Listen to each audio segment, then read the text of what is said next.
guys! Today I'm going to talk to you about database management system. Hello everyone. For today's topic, we are going to talk about database management system.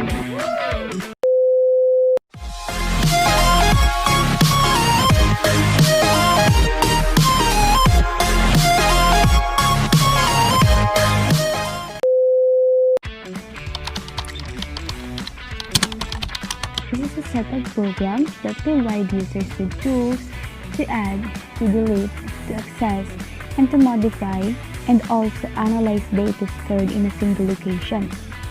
An organization can access the data by using query and reporting tools that are part of the DBMS or database management system, or by using application programs especially written to perform this function. Database management system also provide the mechanism for maintaining the integrity of stored data, managing security and user access, and recovering information if the system fails. Because database and database management system are essential to all areas of businesses, and they must be carefully managed. In short, the main use of database management system is to capture and analyze the data. There are numbers of different database architectures, but we focus on the relational database model because it's a popular and easy to use. Other database models are responsible for MIS function and are not used by organizational employees. Popular examples of relational database are Microsoft Access and Oracle.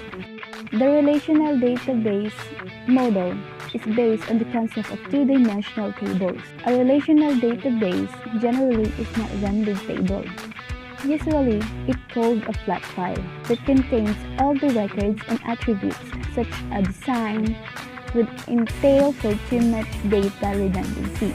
Instead, a relational database is usually designed with a number of related tables. Each of these tables contains records who's listed in a row and attributes which is listed in a column.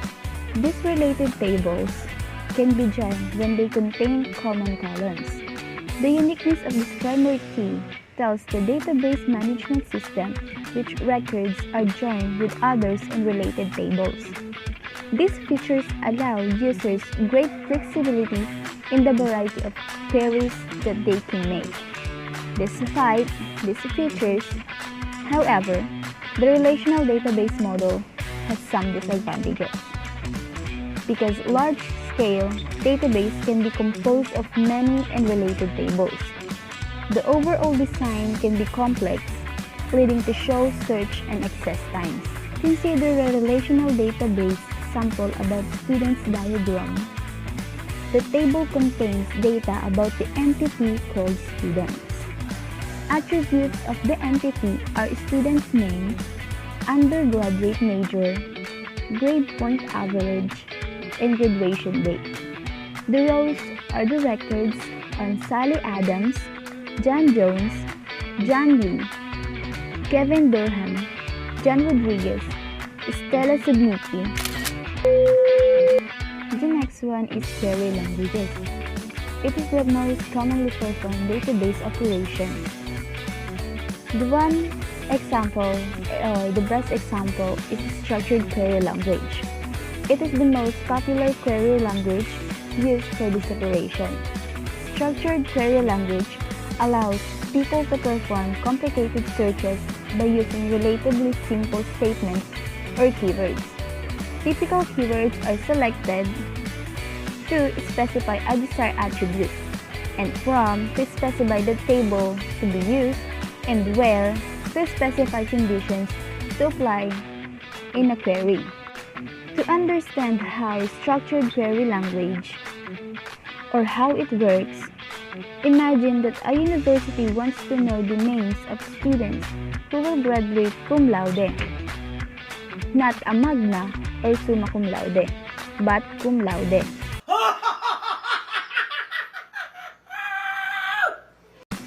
In May 2014, the university IS stopped would query the student's relational database with structured query language.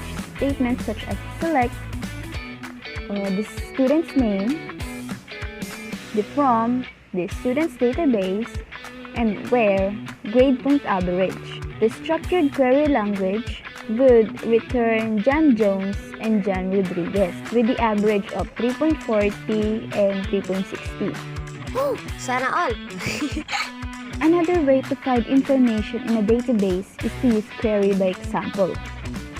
In OBE, the users fill out a grid or template.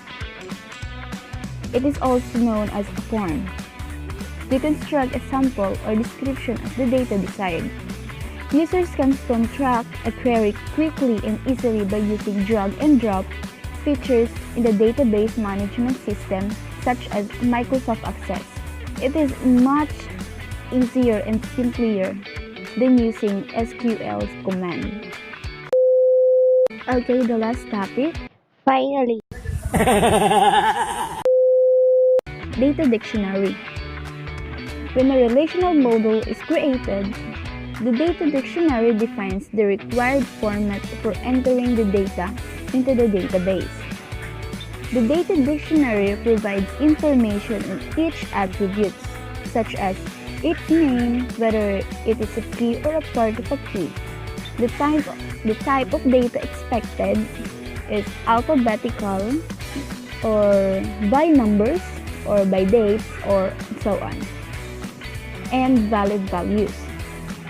Data dictionaries can also provide information on why the attributes is needed in the database, which business functions, applications, forms, and reports use the attributes, or how often the attributes should be updated.